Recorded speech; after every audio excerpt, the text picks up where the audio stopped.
here. Probably pressing here. Yeah, there we go.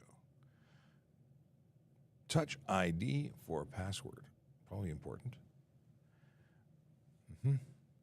Okay. Done. Done. Good. Didn't want to hear that. Let's bring that down. What is that playing through? I heard it. Okay. Loading. Hey, everybody. Good morning. My name, it's Sean Shapiro, and we are live on TikTok. It's very exciting. We're actually live on a bunch of places, but I'm just getting the whole live stream happening on the Instagram. Here we go. You can't see my. That's actually interesting. Can you not see my? Oh, it's CJ. Okay. Let me add camera 2. All the things we have to do. Extra camera. Oh, on that camera, you can totally see. Yeah, that's not going to work. Let's see. It's not bad. Okay. We can live. Good morning to Jacob. How you doing? We are likely going to be joined by Sergeant Campbell, although that has not yet happened. So excited to have the gang back together. Yes, I can change that. And I changed some angles a little bit here, moved some cameras around. Hopefully this is all good. Changed the lighting. It's a little less bright. I think that's the way it is. And I see here Vehicle Valley, good morning. Mama J, good morning. Sab, good morning to you. And of course, Brandon Taylor in with a question. Let's see here. Hey, question. Police officer had lights on, forced me to go through a red light and ticketed me. Well, nobody forces you to go through a red light. You're not allowed to go through a red light. You pull over. That's what you do. When he was pulling you over, they were pulling you over, you drove through a red light, then you drove through a red light. You can't be forced. But that is a whole different question. What should you do?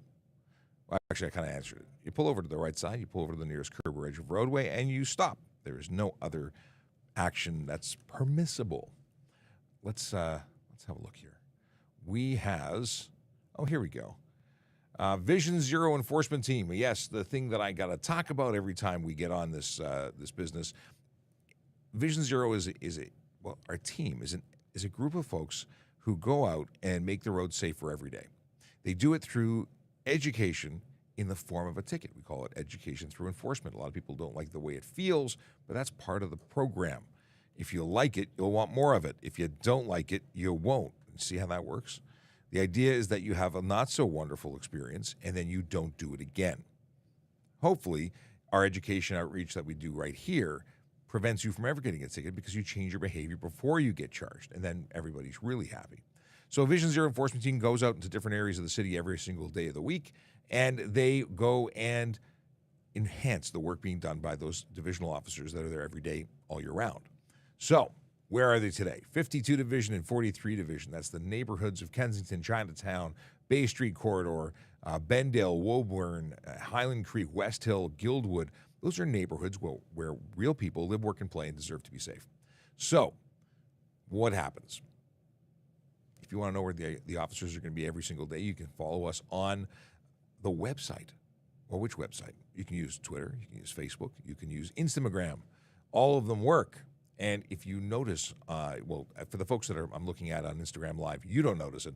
But for everybody else, there is a QR code. Is it a QR code? A scatter code? I think it's QR code. In the top left-hand corner of the screen, if you happen to scan that, it'll take you to my link tree, and that link tree is taking you to trafficcop.ca. It's the same business.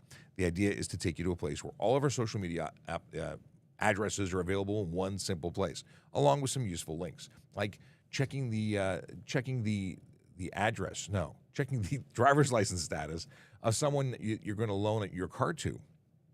People may not realize that you're responsible to ensure that the person driving your car is properly licensed. And if they aren't, well, you get a ticket as well as they do.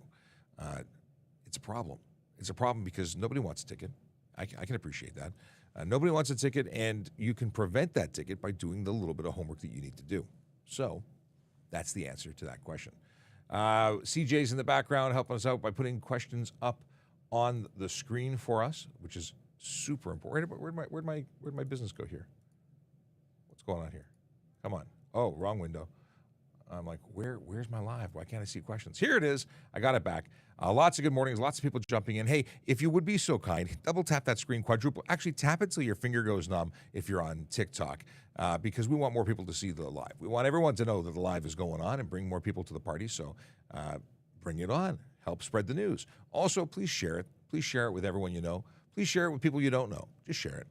On any platform. If you're watching on Twitter, please follow us. If you're watching on Instagram, same deal. Here's the deal. Wherever you're watching, please share it.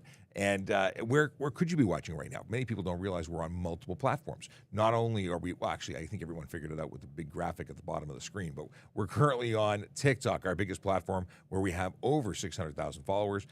We have YouTube, Twitch, LinkedIn, Facebook, Instagram, and Twitter. Now, Twitter, you can't actually ask us questions on Twitter, but you can jump over using our link tree to jump onto any one of the other platforms. Twitter is a one-way valve. You get you get the stream, but you don't get to ask questions. Let's see here. We got lots of things to talk about here. And this is a question about you. So a little background. My name is Sean Shapiro. I'm a police officer with the Toronto Police Service. I work for the Traffic Services Unit, which is the citywide traffic unit for the Toronto Police Service. We handle collision investigations, HTA enforcement. HTA is Highway Traffic Act, for those who don't know.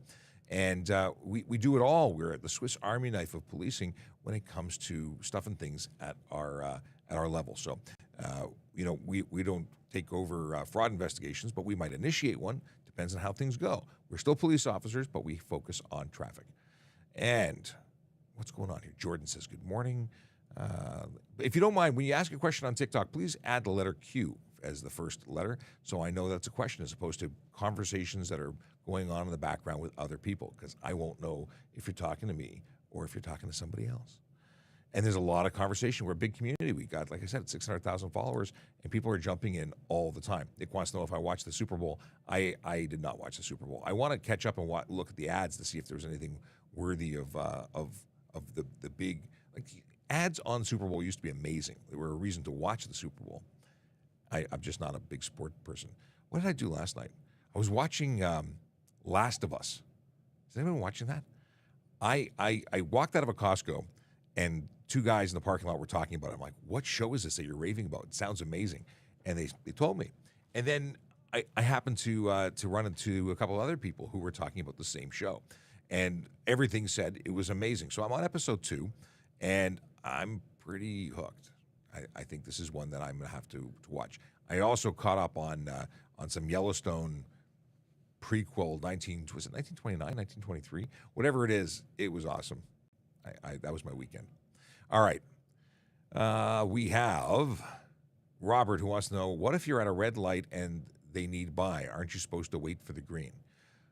We're talking about emergency services vehicles now trying to get through at a red light. If I'm behind you and there's nowhere for you to go, don't go anywhere. If there's a place that you can make a right turn legally and safely, then you do that legally and safely, and I'll get by. Otherwise, I'll wait for the green light. If I was planning ahead, I would have gone into the oncoming traffic to avoid the intersection altogether, because I know you're in a predicament. I know that you're going to want to do things, and it's unsafe. So I might not even turn on my lights until the light is green and I have somewhere to go. There's no point in turning my lights on when you're trapped, and then I risk you doing something thinking that's what I wanted, and then bad things happen. Any tips for new recruits? We are hiring. Apply. That's the first tip.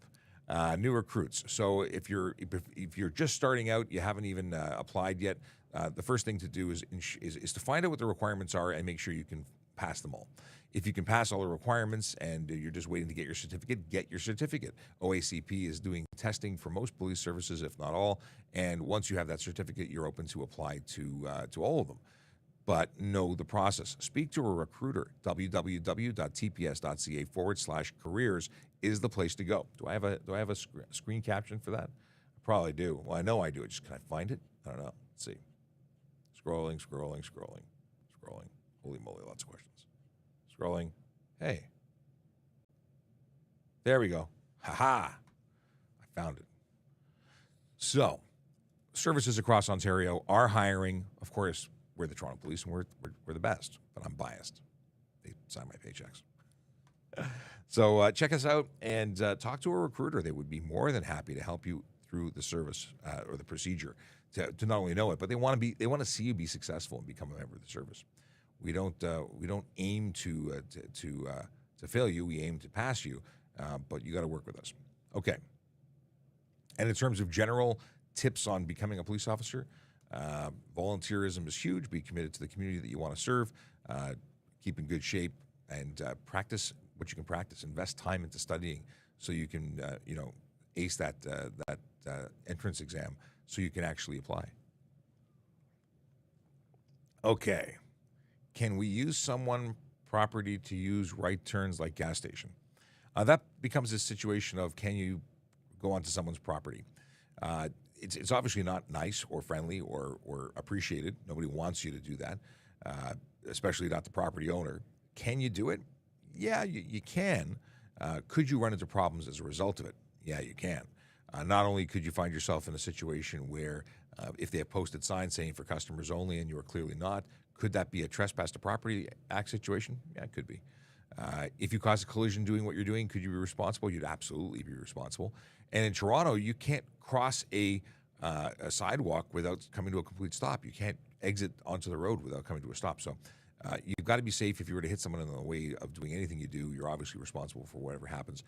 Just be patient. What are you saving? A few seconds? Yeah, don't do it. Let's see here. Boom, boom, boom. A lot of people used to do that, crossing through private properties. It's terrible. Big Guy, what's the rest of the username? Jitsu. Oh, Big Guy Jiu-Jitsu. Can you make a U-turn, when there's no left-hand turn sign going across streetcar tracks?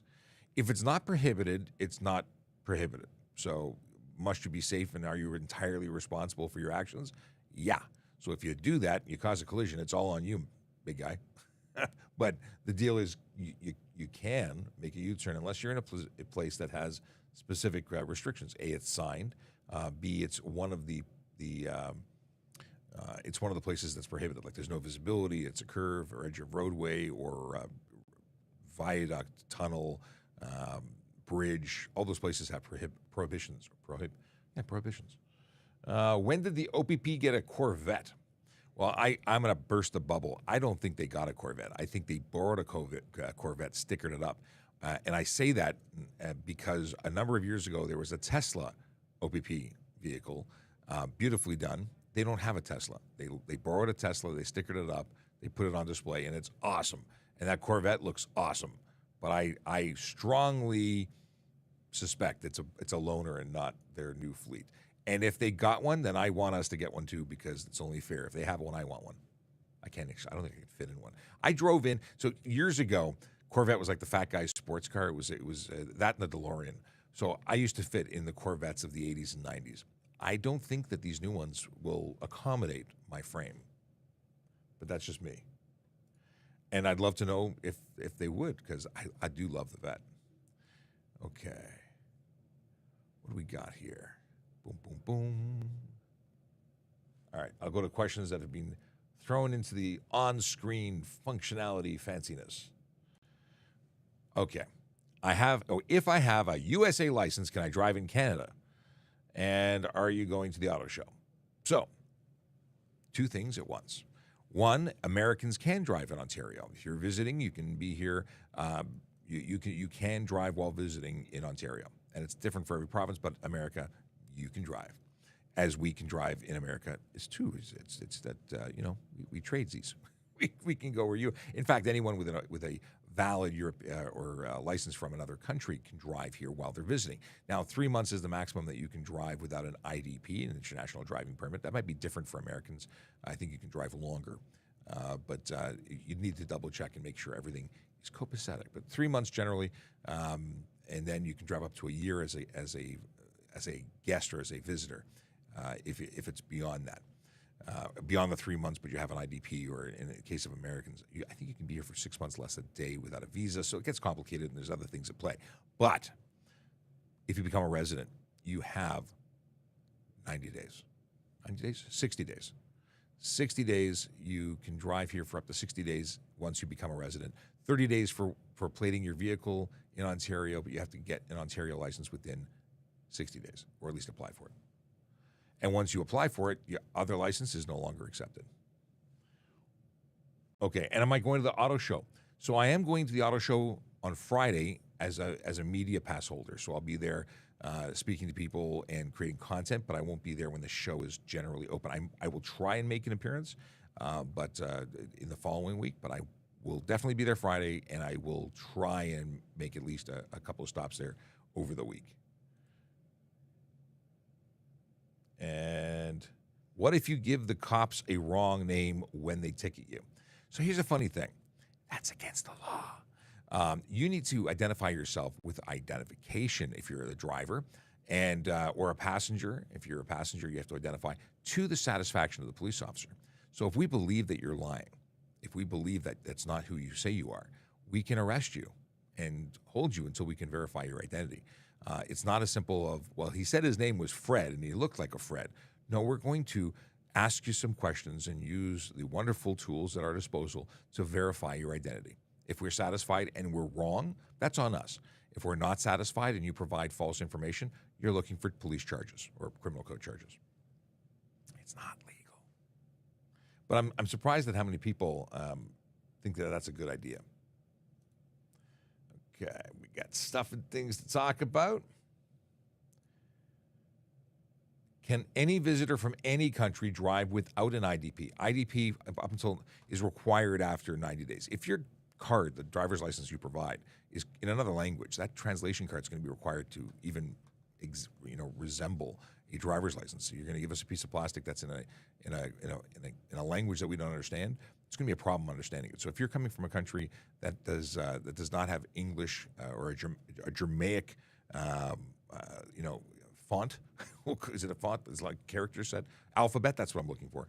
That's going to be a problem because if you give me there are certain languages that have lines, squiggly lines that mean nothing to me, and if you give that to me and say it's my driver's license, I won't be able to accept it. You'll need an IDP there. But you need to look that up before you enter the country, your destination. Every place is going to be different. And there are a few places where I believe the driver's license is not accepted. But in most cases. So it depends. Everything depends. Okay. Removing that one. If you are stopped by police and you do not have your license, what happens? This is a good question. So you are required by law to surrender your license, your ownership and insurance upon demand of a police officer for reasonable inspection.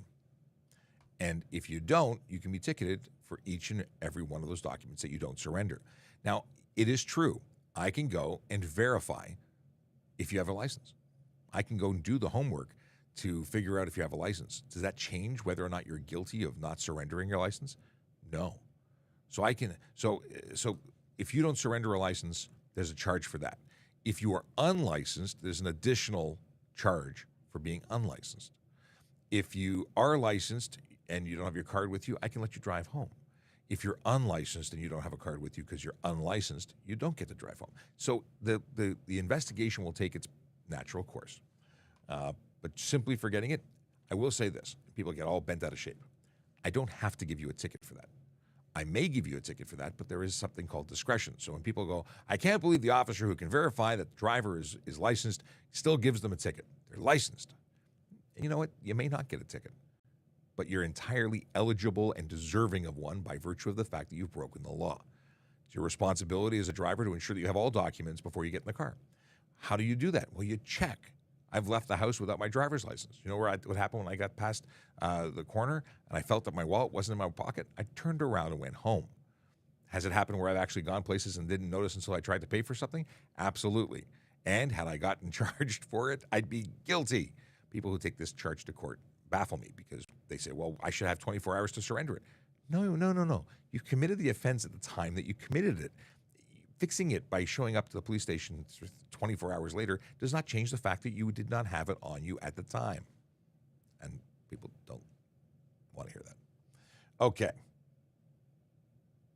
What is this? So I got charged with drive under suspension, which has jail time, but my license was suspended. Fine. Okay. For those who don't know, if you're driving under a suspended license, you can be fined a financial amount In addition, you can also receive up to 6 months in jail. Well, you can do either or both, depending on what the justice of the peace decides to go with. So I'm trying to understand what the question is. I understand that they got charged. I don't know what the question is. Am I missing this? So I got charged with the driving under suspension with jail time, but my license was suspended. So if you got a fine and you didn't get jail time, then that's it. Is that what you're trying to get at? Let me know, because I don't know. My goal is to answer questions, but if I don't know what you want, I don't know how to proceed. Okay. Good morning, Officer Shapiro. Just wondering if you have any insights on the laws of drones above road. We've talked about this before. I have a drone. My drone is under 250 grams, so I don't require a license to operate it. But there is a general guideline that's put out by the is it AV? I don't even know what section it is. I knew it when I was looking up. But you have to stay away, and I think it's 140, 180 meters from cars and people. So you have to stay away. You're not allowed to drive it above roads. At least that's with, I guess if you were over 100, and you know what? I don't know enough about it to give you a definitive answer. There are places to go. I would Google for it. Okay, and then CJ just gave me an update. So let me come back to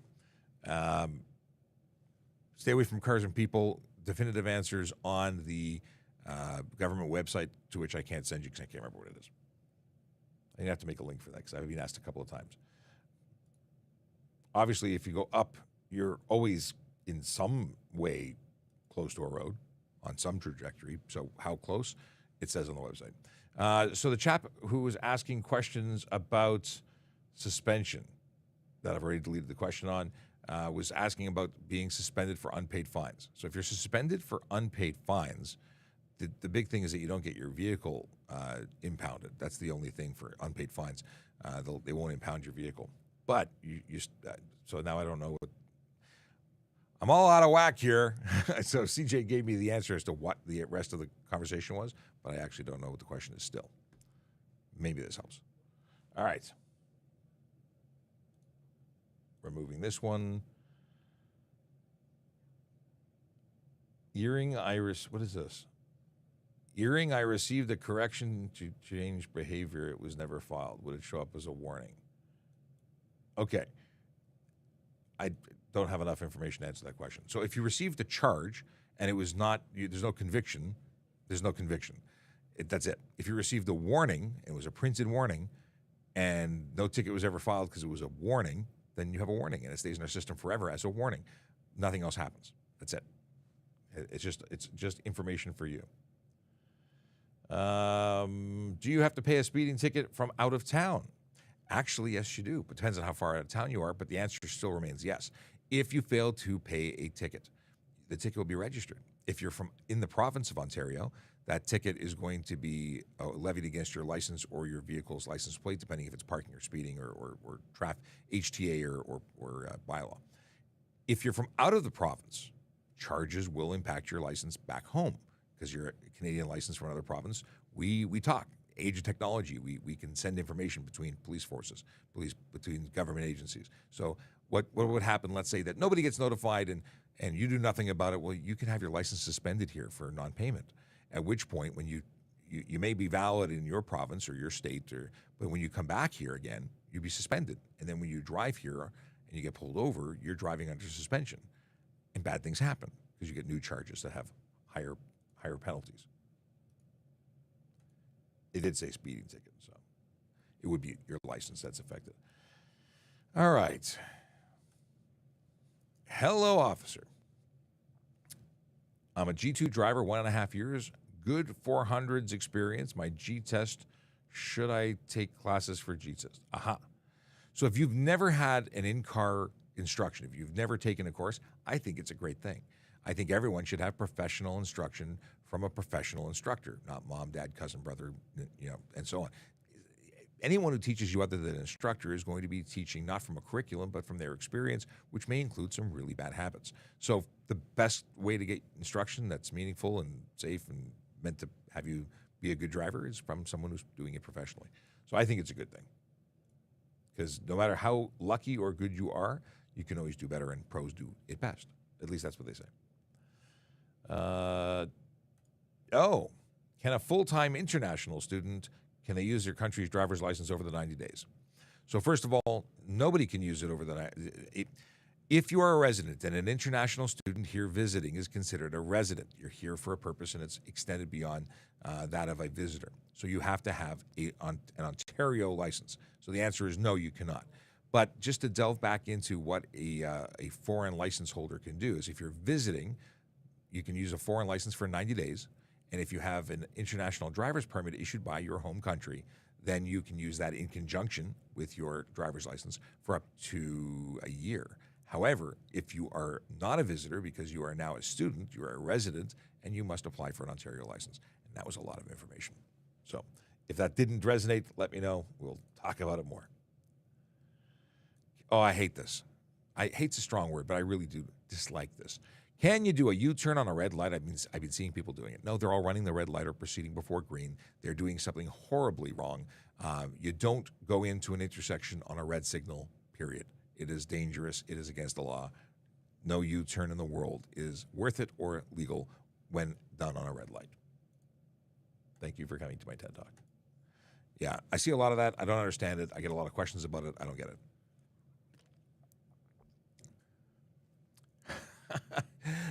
Somebody says, we the people do not need a driver permit to be on our public roads. Well, we the people, you're wrong. This is not a Freeman of the Land thing. This is called rules that are put forth as laws. You need a driver's license. You don't need it to walk, but you need it to drive. Driving is a privilege, not a right. And yeah, thanks for your opinion, but you're wrong. A lot of people getting arrested for doing that. A lot. Okay. I shouldn't say a lot. Most people know that they can't do that. Few people try. They're either brainwashed into a way of thinking because someone told them it was okay. Anyway, silliness, pure silliness. What do we have here? We got lots of. I'm kind of out of joint because I've been listening to captions or watching captions as opposed to the chat. So sorry for ignoring you all here. Jacob says Amit Kumar is an excellent recruiter. He was a motor squad before he was a recruiter, so I know Amit. Let's see here.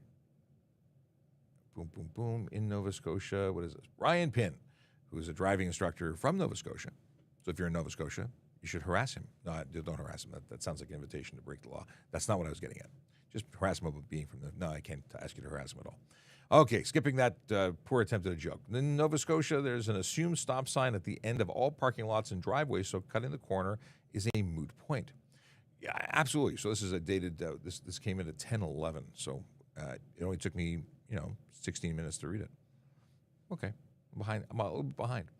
Yeah, you have to stop before. And I like the way that's worded. I don't know if that's worded exactly that way here, but certainly crossing a sidewalk, it is a thing.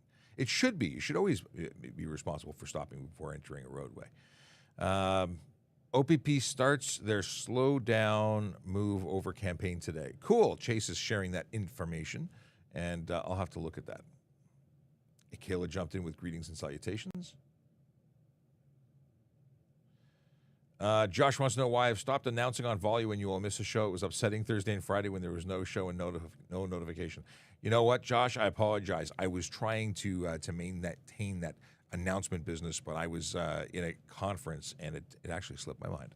I will try and do better, but you're absolutely right. Thanks for bringing my attention and calling me out on it. John says, good morning. Can you explain why a driver wouldn't be required to signal when exiting a highway if their lane is splitting? In this scenario, there's also another exit lane to the right. Okay, would or wouldn't. And John, the answer is that you are required to signal any move in your vehicle. So if you are on the highway, the off-ramp is an off-ramp. Even if there's a fork in the road, you're still changing your primary your road. You're making a change off the highway. You need to signal that. So you would signal any move to any driver. The only time you wouldn't have to signal is if there was no other vehicle present that could be affected, which really is a bad way to plan because you don't know what you don't know. You can't see what you can't see. So assume there's always somebody there. Always signal your intentions to move. It's just the safest way to play, and it avoids tickets and collisions because a simple flick of the wrist when it comes to activating your signal could be the difference between collision and no collision. People say, well, there was nobody there except the person they actually hit. Great White wants to know if the OPP got a C8 I don't know if they did or didn't, but I'm going to call, show wrap for the show. I think it's just a borrowed vehicle for the purposes of the show. But, who knows? What is the fine for an expired yellow safety sticker if the fine for the driver or boss owner? So it's both. If you have an expired device, which is what that sticker is called, you would get charged, and so would the. Sorry, 1 second. Sorry, Kat. I'm messaging Ashley. I can't answer the phone right now. Yes. Okay. Because I got a phone call while I'm live streaming. Everyone in the world should know I'm live streaming right now. But apparently Ashley doesn't watch the live stream. Ashley, just know a lot about what our friendship means now. All right. What's going on here? Oh, yeah, I was looking for the device. The charge, the amount for the device. Oh, it's got to download a new version. Well, there you go. Let's go and deal with a question from Tinto Tozy, who asks, all the way from Montreal, via Facebook, what are the fines for bad behavior on a bicycle? We're talking about an adult in the case of swearing, fingers, and fleeing. Well, I don't think there's a ticket for swearing or giving someone the finger on any vehicle, unless you're in a taxi cab, because there is a be of good behavior. I don't know the wording, but there's essentially a be of good behavior charge for a taxi driver. They are obligated to be nice-ish. But there's nothing. I'm just gonna go out on a limb and say there's nothing for someone who swears on a bicycle. It's just not being a good neighbor, but not against the law. What am I looking for here? I'm looking for. Oh, that's what I'm looking for. Okay, hang on. Bear with me, folks. It's Monday. Expired device. Is it gonna show up there? Device. I'm not. You know what? I wonder if I'm going to find it. Commercial motor vehicle, no. Well, commercial inspection?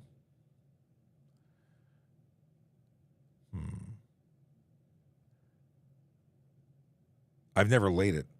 If I laid it, it was part of a blitz, and I didn't actually lay it. Like I laid it in conjunction with somebody who was doing the inspection. So I don't recall offhand what it is. Inspection sticker. Operate vehicle failed to display inspection sticker or proof. It's $240. Unauthorized. That's issue without. Let's see here. Unlicensed inspection station. No. I don't know. I'm going to have to come back. I'm making notes. Inspection. See, stuff I don't. I'm not a CVM, a commercial motor vehicle guy. Inspection expired. I mean, we can call a friend, but I've disrupted this enough. All right, moving on. If my G2 expires and I go back to G1, do I have to wait 8 months to do the road test again? What you really should do, instead of going back to a G1, is retest for a G2. You take your G2 test again, and I'm assuming you're qualified or have the ability of doing that, you would renew for 5 years at that point and continue driving as a G2. Don't go down to a G1 if you can avoid it. Now, whether or not you can do the G1 and then get it, if you're truly starting again, I imagine you start again, but I don't know. Talk to drivetest.ca. It's a great question. I just don't have an answer for it.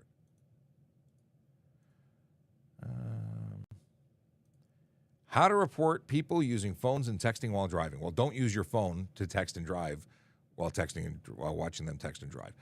If you're calling 911, I would say that's probably not an emergency unless you feel that the immediate risk to public safety is strong enough, is high enough that it warrants a 911 call. What I would suggest doing is making a mental note of the description of the vehicle and license plate, and then you can use the website, www.tps.ca, and you can log or make a report of someone doing it. That would be the way to go after the fact. If you're not the driver, take a picture, and you can use that to make the lack of make needing a memory less important. But definitely don't. That to me is not a 911 call unless it is, in your opinion, so dangerous that someone's loss of life or risk to life is so high. Okay. Do you have to show ID if the traffic stop is unlawful? Here's an interesting question.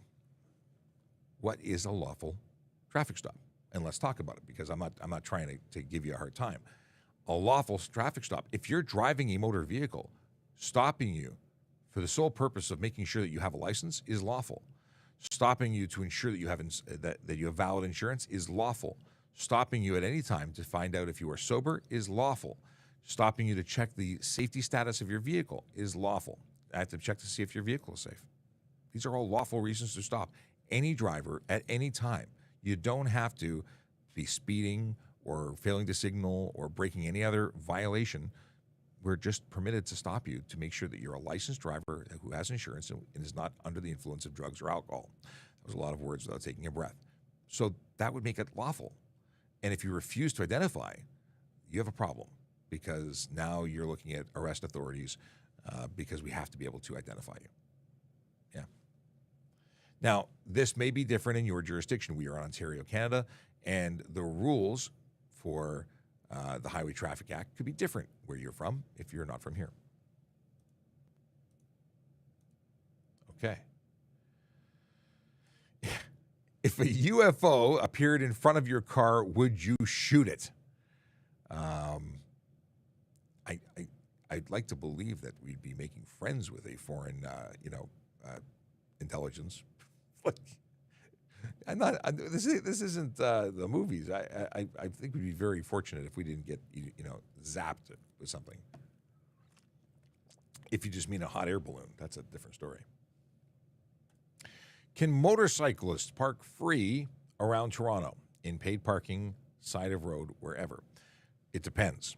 If you're talking about pay and display, City of Toronto parking on the street, pay and display lots, or not lots, pay and display. Let's start this again. Pay and display on the street, yes. In parking lots, no. You cannot use private property or green P lots for free as a motorcycle. You can only use street parking on the road, street parking, City of Toronto. There is an exemption for motorcycles, which is wonderful. I used to love taking advantage of that because that's a major benefit. What if my car just lost insurance coverage? Can I still drive for a bit? No. The minimum you need is a driver's license and insurance, and of course a safe vehicle to operate on the road. That insurance comes off the car, you may not operate it. Not 1 inch, not 1 centimeter, nothing. Zero, zilch, nada. No. I'm sure that was just to, here, this is good. Why when we guard speed, what is this? Why when we guard speed tickets goes to the insurance and insurance go, I don't know what this is. Why when we get, why does your insurance go up when you get a speeding ticket? Is that what you mean? So, because you're not following the rules, and if you're not following the rules, which are meant to keep everyone safe, well, then you're a higher risk of getting into a collision, because when you speed, you're at higher risk of getting into collision. So the insurance companies determine how much you pay for insurance based on how much of a risk you present. Proof is in the pudding when you're getting speeding tickets that you're a higher risk person than they may have originally thought. So they raise the interest rates, or not interest rates, but the insurance rates, because they're probably going to have to pay out on you hurting somebody or yourself or your vehicle damage or what have you.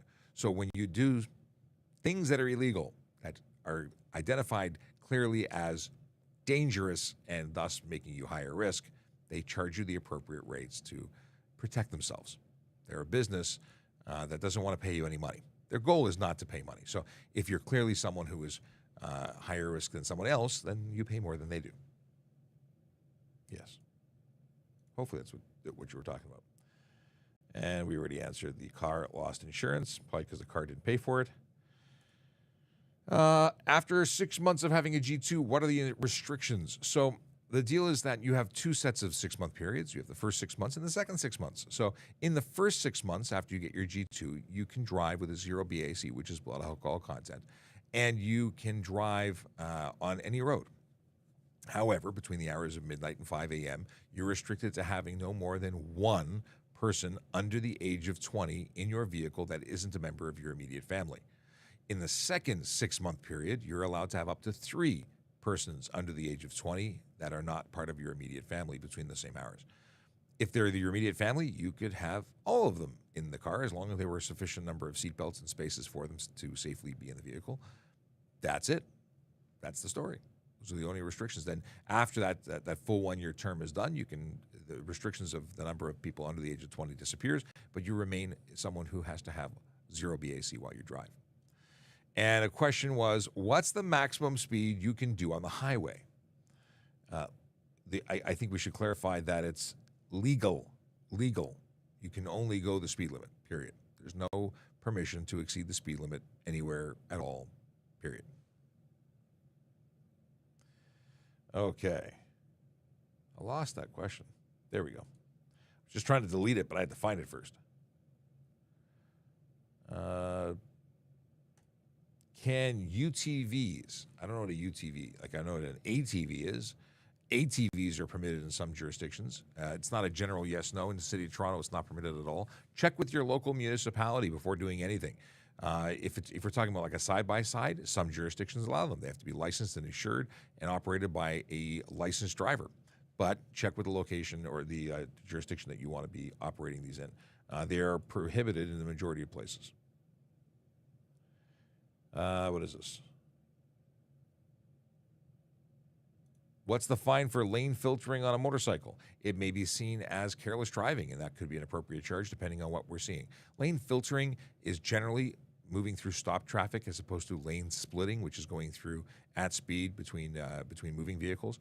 If you're talking about lane splitting, careless or even stunt driving could be appropriate. It could be dangerous depending on what you're doing. So don't do it. It's not legal here. Absolutely prohibited. If you're talking about lane filtering where you're just sliding in between or moving up from traffic, I understand as a motorcycle person what the benefits would be. It's not technically legal.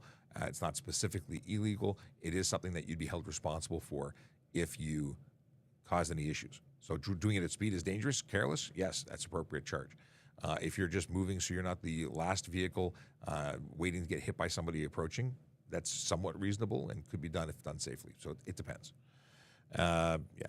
Okay, so what was it? The UTVs are side-by-sides. Thanks, CJ, for the confirmation. Okay. We're moving and moving on. Someone has a parking question that I'm putting on screen, but I'm not going to answer. The reason is I'm not the parking person, and I don't want to give you bad information. So the road parking sign near my library says 9 a.m. to 9 p.m. I stayed there till 3 a.m. Where do I park? I'm assuming somewhere where it doesn't actually say no parking. But I that's private property, so talk to the administration of your, I'm assuming it's a university parking. But check the signs, follow the signs. Find a spot that does not prohibit parking there.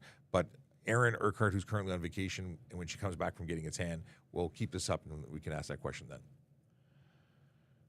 We talked about this, but I liked it so much, we'll ask it again. What's the maximum speed you can do on the highway?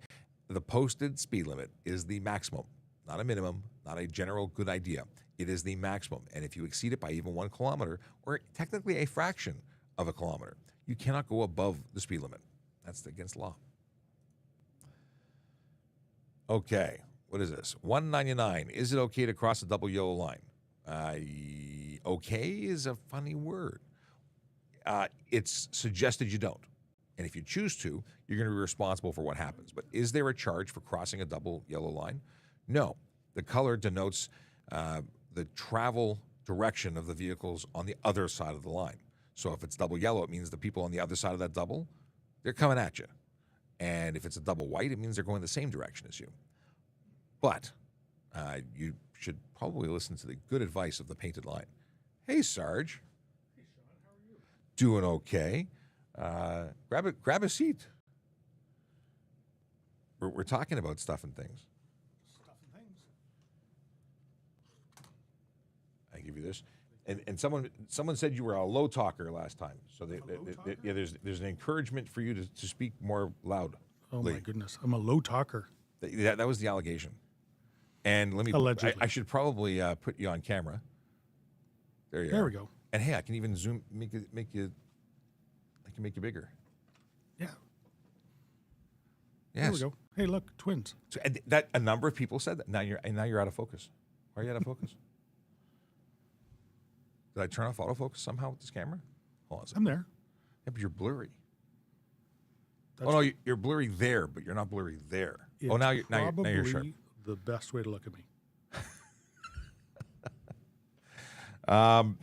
We have a couple of days of dad jokes. I mean, we can get into questions, but maybe we should do the dad joke thing because we have Thursday and Friday. Oh, you didn't go into the stockpile of good dad jokes? We're relying on the not so good dad jokes. You know, I was getting some work done at my house, and I wanted to get all the carpet taken off in between my first floor and my second floor. So the carpenter just turned around and gave me a blank stare. Yeah. And for those who are saying, I don't get it. They're saying, I don't get it. Get it? A blank. Hey, stare. somebody scanned the barcode. Awesome. I actually have a counter for how many people. If you scan that barcode, it's not a barcode. It's a QR code. There's an alert, and it counts it. And that's kind of neat. So if you want to play with our numbers, this brand new feature that just popped into the feature set this morning on Restream, scan the barcode, see what happens. What happened to the boxer in the winter?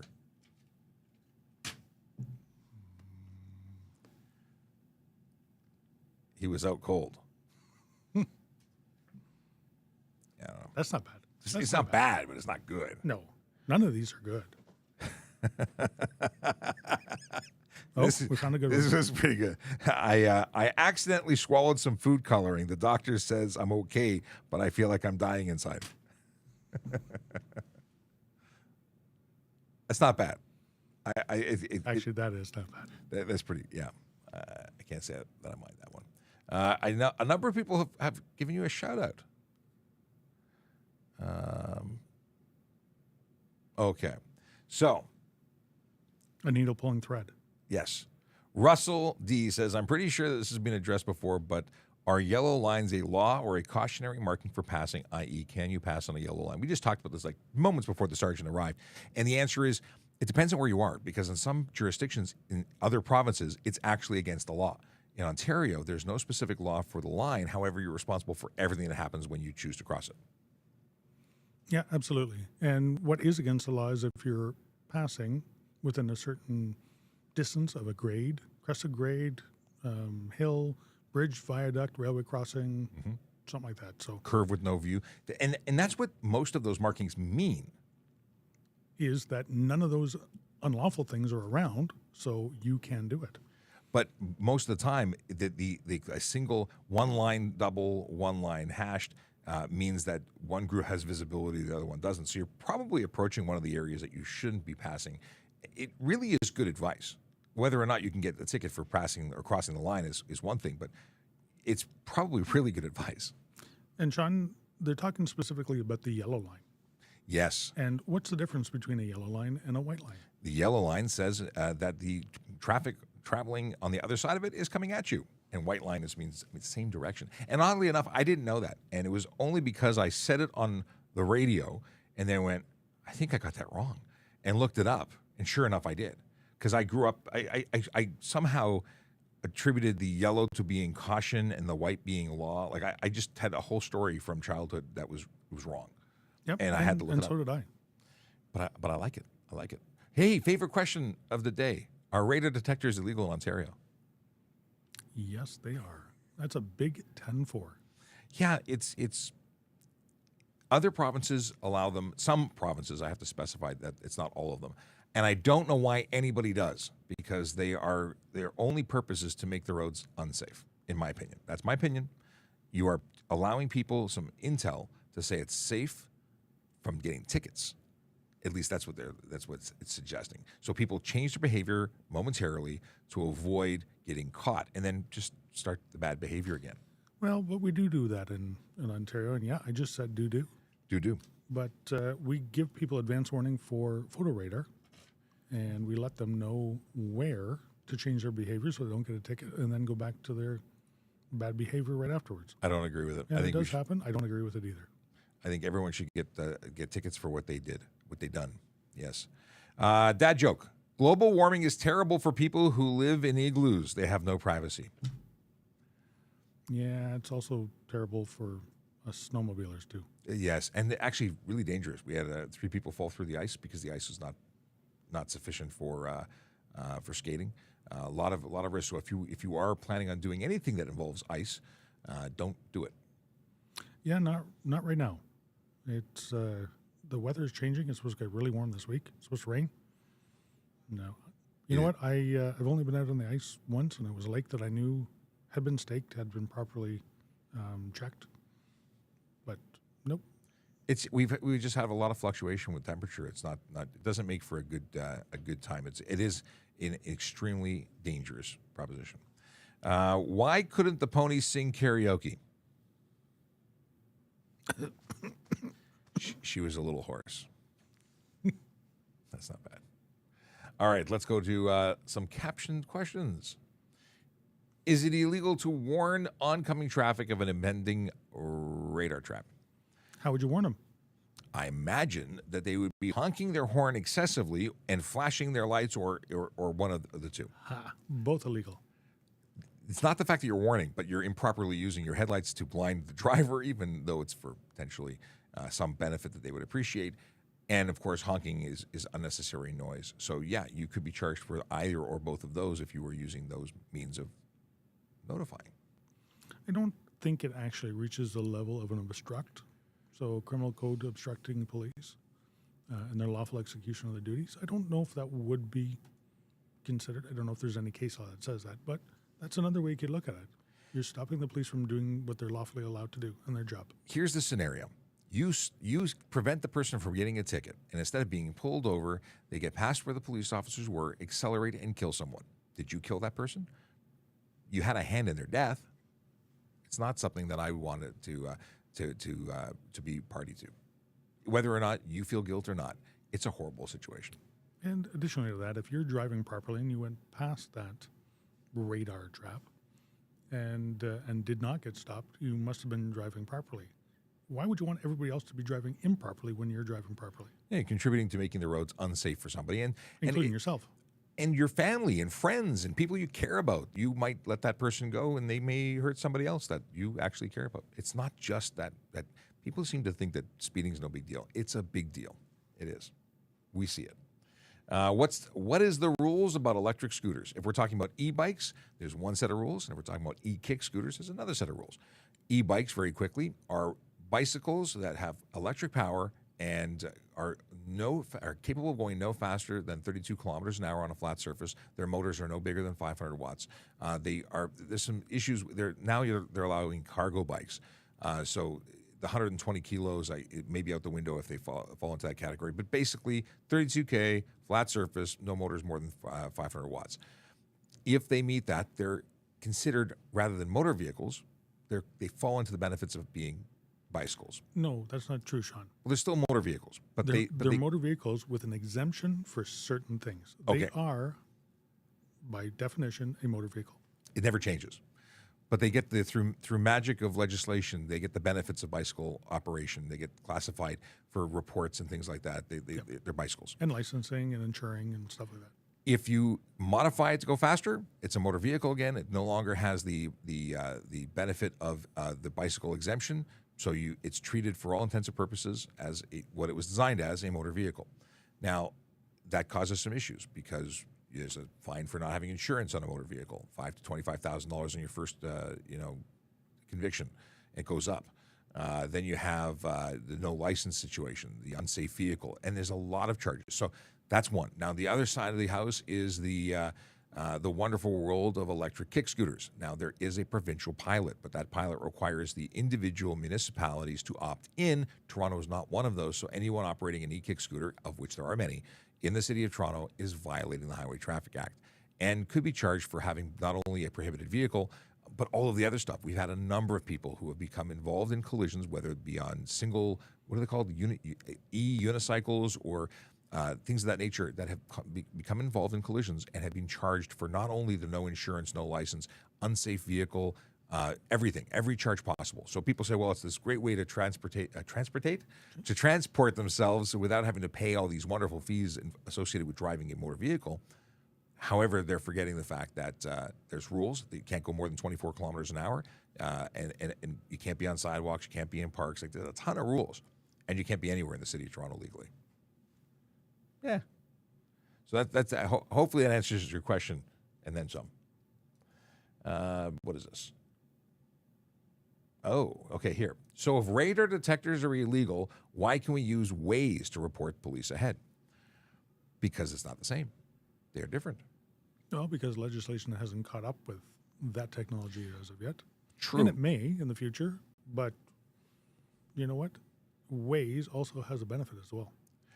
It'll help keep us safe as well. Yeah. There's a difference. When you're high beaming to say there's speed enforcement being conducted, that is specifically to prevent people from getting caught. Waze says police presence. It's not specific to radar enforcement, although it may include that. We could be, stopping to whatchamacallit? Help a motorist, investigate a collision, That's what we're talking about. a pedestrian on the highway. So many different like things. that. Yeah, there's good that comes out of it. Also, it is not a speed measurement detection device. Did I say that right? Yep. Which is what the legislation specifically addresses. That and anything that prevents the use of speed measurement. So if you're using a radar jammer or a laser jammer, that's covered under the legislation. But just saying that police are present could have a positive spin to it, and it's not covered by that. But I think it's a very interesting question. It's just come up before, so kudos to you for bringing it up again. Let's see here. Is it legal to run high beams in normal weather conditions at night? I'm assuming you don't have your license because this should be something that every driver should know. High beams are only permitted if there is nobody in front of you, to 60 meters in front of you. You have to be more than 60 meters behind someone.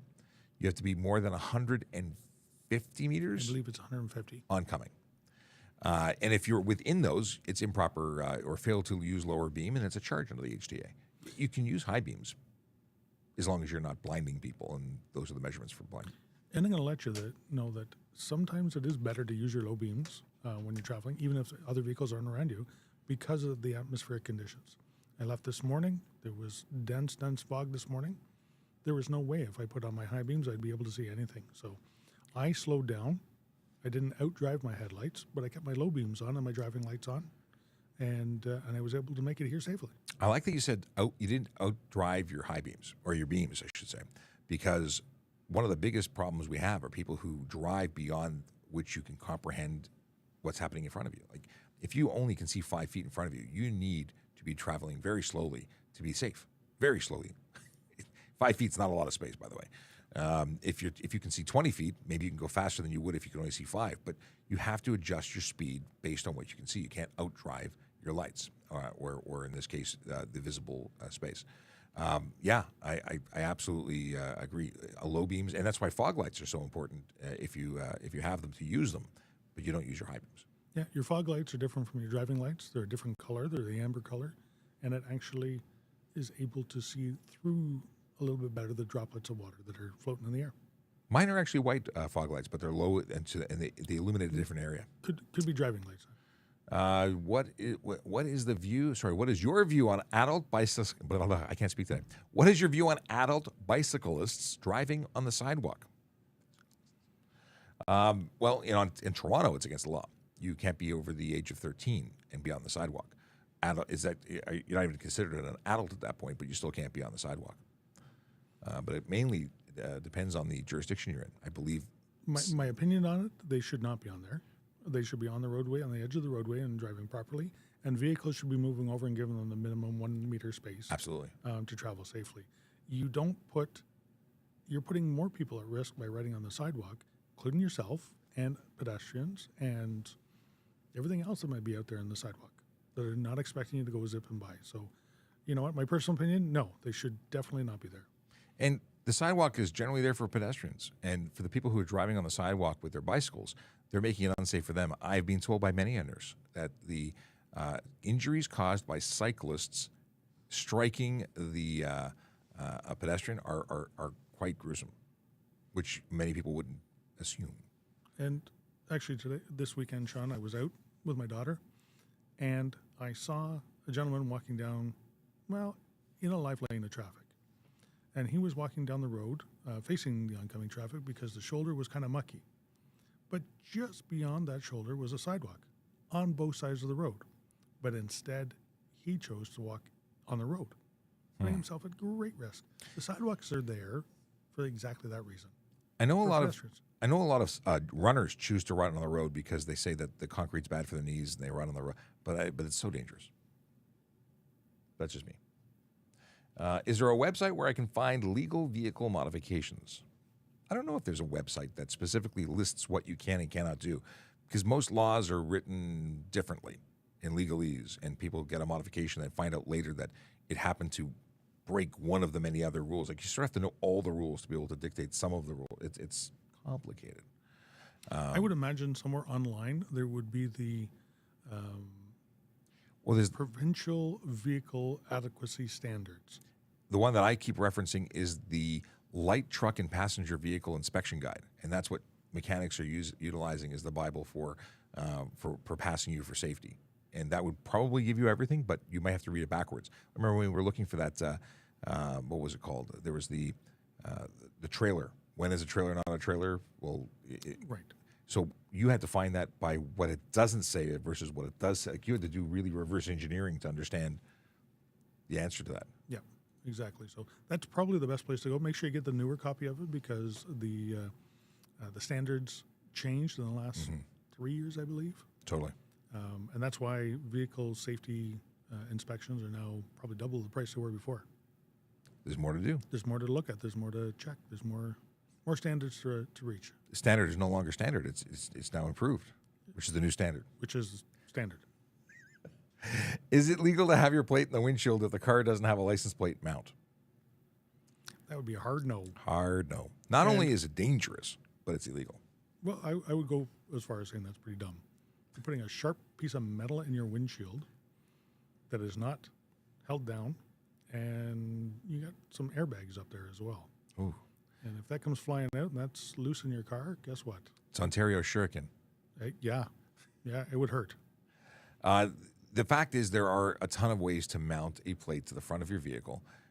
If you don't have one, check in your trunk. If you bought a vehicle in another jurisdiction that might include a front plate mount in the trunk, stored with your spare tire, I've heard this is a rumor. I've never confirmed it. Try it. Talk to the manufacturer. Talk to your dealer. They probably have one available that if they don't have it in stock, they can order it for you. And finally, a tow hook adapter, I think, is a great solution.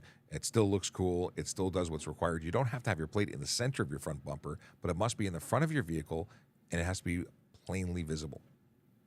Someone vacuuming? Yeah, I think all vehicles that are sold in Ontario do have an option to come with the front license plate holder.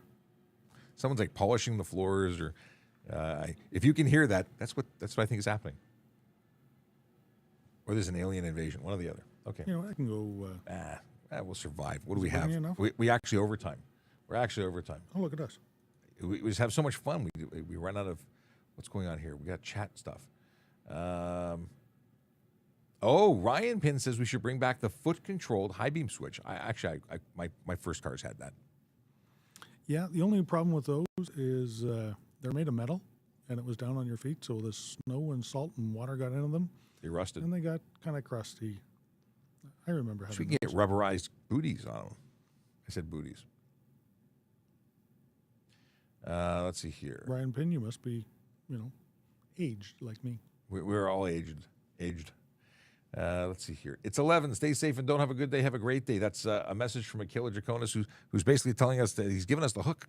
With the cane that pulls you off.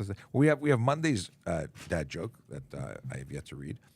I read it while you were answering a question, and I started smirking, and this is why.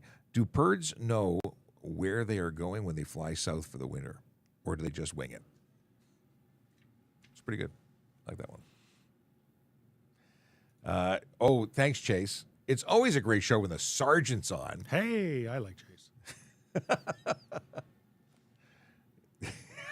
There you go. I was going to play the traffic song today, and I'm not, because I didn't have time. I didn't start the process of remembering my things to do for the show prep to transfer it from the old device to the Roadcaster, which now has to go through a third-party device. So tomorrow we'll have the traffic song to bring up the show. I do know that there may be a new traffic song coming out. There is. Yeah. I'm waiting for the full album, mind you. But no, we're definitely going to have a new song, and I wonder if we can get a live performance done of the song, or if it's going to be pre-recorded only. We'll see what we can convince our friend to do. But you know what I do? I do have this cool song. What's this one? I have somewhere here. Here, hold on. This can lead us out. It's kind of cool. The horns. I don't mind it.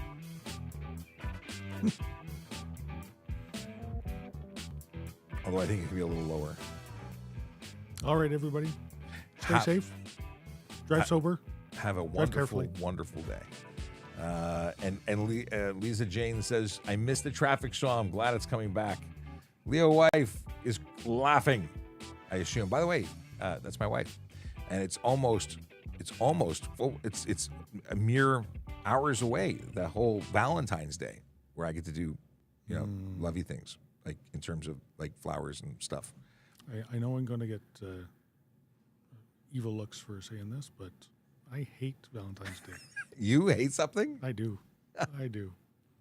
Why do I need to have a day that I have to go spend money, if that's what you want to do, just to say, how much you care about somebody? You should be able to do that anytime. And you can spend money anytime, but they give you this wonderful opportunity to spend more for that one day. It's become so commercial. I'm. But was it ever anything but commercial? I think it's entirely invented as a commercial opportunity. Yeah. Well, whatever. I like that my wife likes stuff, and she likes when I buy flowers and stuff. So I buy flowers. I didn't always buy flowers. I'm an anti-flower guy. They die. I'd rather buy you like a new phone. Oh yeah. It lasts longer. Less lovey though, unless you put a flower backdrop on the. No chocolates. I'm fat. Okay, music. We talked right through the outro. All right, let's go. All right, we're out of here. Have a good one. We'll see you tomorrow. Hey, people are scanning the QR code. How cool is this? I'll let it play out till the song's done, and then we'll say goodbye. But see you tomorrow, 10 a.m.